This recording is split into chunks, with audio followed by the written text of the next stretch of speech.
The issue really is whether higher education can be based merely on translations. Translations are important, and in many countries where the languages do not provide adequate textbooks, the conveying of knowledge, the conveying of thought is done through the personal medium, and the quality of the teachers is the thing that really matters in the development of thought and in the development of books.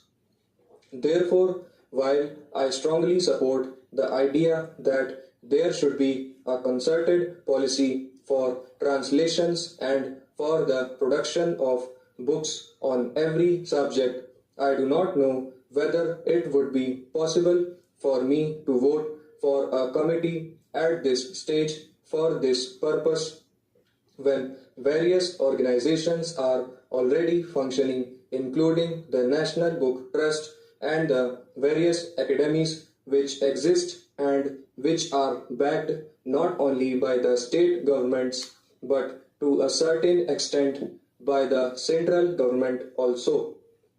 There is a further point which I would like to emphasize, and it is this. There is this idea that in scientific, humanistic, and other subjects, translation is merely the result of the backwardness of a language.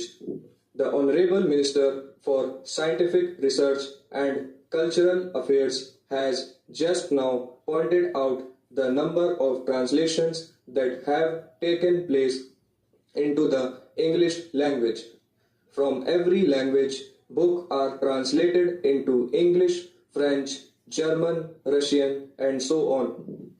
It is not a hallmark of our advancing desire to popularize knowledge. It is not given to a single language to have the monopoly of wisdom, the monopoly of knowledge, the monopoly of research. This is being done in every language, in every important language. And what is necessary for us is to accumulate that knowledge and to bring the quantum of that knowledge from various languages into our own languages, not merely for the purpose of school textbooks, but in order that the ordinary person, in order that the public at large may have a source from which to draw upon for their own knowledge. The idea that books are meant only for schools and only for teachers to teach and students to cram, I think is a very primitive one. What is important is that with national education developing in this country, books should be looked upon as the main source for the raising of standards and the intellectual level of the common people. You may have popular series like the Home University Library or similar books or standard volumes written specially and at higher prices. What is required is that